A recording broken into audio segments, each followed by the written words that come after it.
Okay, Ray of Joy Strong Back. Here's the bear box that I use. It's actually very light bear box. They don't sell them anymore. They are outdated. And so I would use, and the thing too with these is you have to use your knife to get them open. They don't come with a key. So a lot of the people use the blue containers. And so these are bear boxers. And here I have my vitamins. So I need that. My mints, sugar, salt, nighttime vitamins. And then I carry my snacks in here. So I've got these raisins actually weigh quite a bit. I've got 5. I was carrying about 10 raisins. So you've got to consider that each of these. And then there's my nighttime figs. And then I have my peanut butter. And then I actually, because I was getting so skinny, I bought the Builder bars for added calorie and protein. On its own, this thing doesn't even weigh it's not even a pound. So it's very light. It looks heavy. The one thing that I noted on this though, and I think this is probably the reason why they stopped making them, is that the glue comes undone at the seam. I'll have to use super glue on it and glue it back together. That was unfortunate when it came apart. So that's the bear box. In here I had an extra sleep and go. If any of you had the blow ups, you know if it got a hole in it, you're screwed, so you need another one. So I carried that. I had the raincoat because I knew I was going to Oregon. I have the rain jacket over my pack. This is my Mac Daddy first aid kit. In here I have my blister protectors, sewing kit, which I've needed, duct tape. I tried to minimize as much as I can. This probably weighs not quite a pound, but it's definitely heavier than the one that was up top. The one up top I just kept because it's easier access to get to. So here,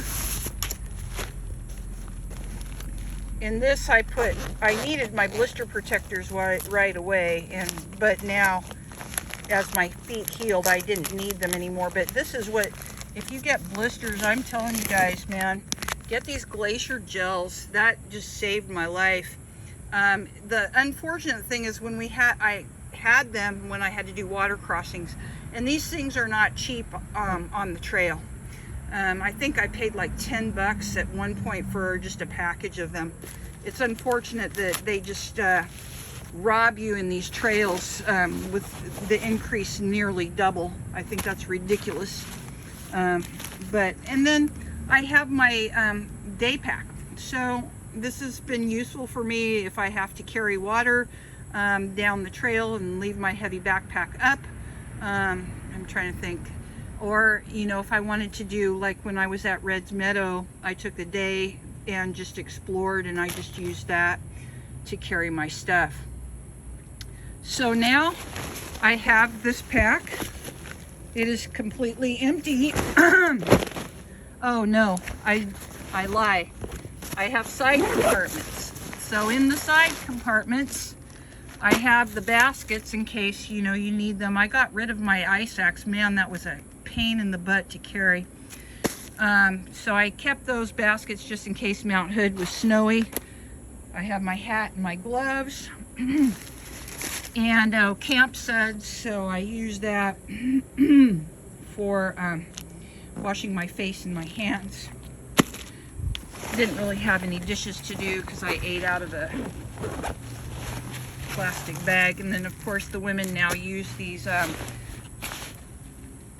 culottes that you can, when you go potty, you wipe your for your urine. You don't use it when you poop though. And then this is the Sawyer. I didn't carry that with me, but I was going to do that if I continue to trek in Oregon. And then I had that cream. Now this cream, man, this is great. So I put this on my skin And this does keep the bugs away. I didn't have a lot of success keeping the gnats away though. And then I have the sponge that I used mostly when I went into town to take a shower, just to clean the dirt off. It took, man, 2 days it takes to get the dirt off your body.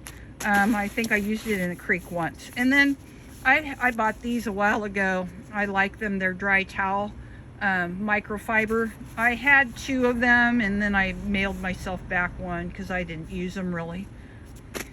And now I think that's it. So that's everything in the pack. And you can see a lot of it's taken up by the food. The tent, I didn't really show you the tent I've had for 4 years. I bought it for, gosh, I'm going to say less than $100. It's been great in the rain. And I put it in this because the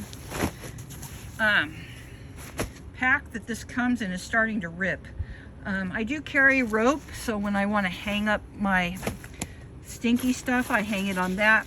I used to carry a chair. My chair got ripped. I loved my chair, but somebody left this pad and I've used it to sit on, but it certainly wasn't comfortable.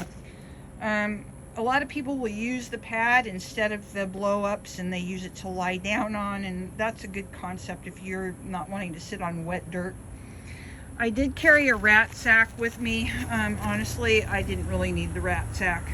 I used it for my garbage, and I hung it up so that if there were any rodents or anything like that that wanted to get into the smelly stuff, it was hanging up in a tree in a rat sack. That's it. So it's a lot. I mean, you guys have to decide what you need. Being 60, you know, I need to have I take supplements, so that I need that kind of medication to keep my energy reserves up, and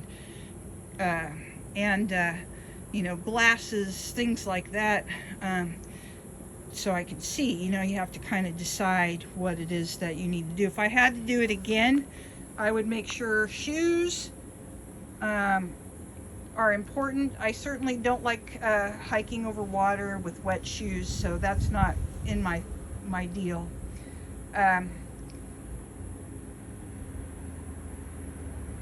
Poles, those saved my life. I never did trek with poles, but these poles kept me balanced.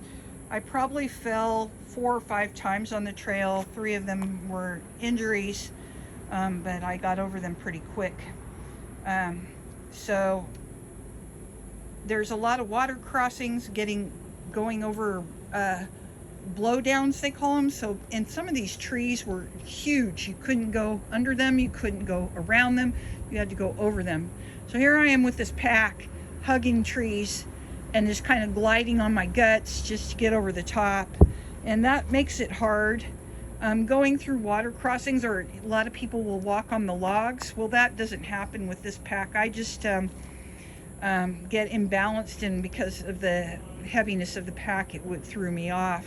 So I just didn't even bother with that. I just walked over, and again, my water shoes were great, so I had to change in and out of the water shoes. It's not so great when you have mosquitoes. Can't think of really anything else. You can see what I have for survival. Usually trying to make at least 100 miles with this. I walked, I wanted 20, and I ended up sometimes only doing 10. I started, after my blisters healed, I started doing 12 miles and 15 miles, which was doable in a day. So it's a definite experience, but expect that you're, going to move on quickly, because you have resources that you have to make sure you have enough of, and that you can get to the next town and plan it out that way. I hope that helps. That's all I got. Talk soon.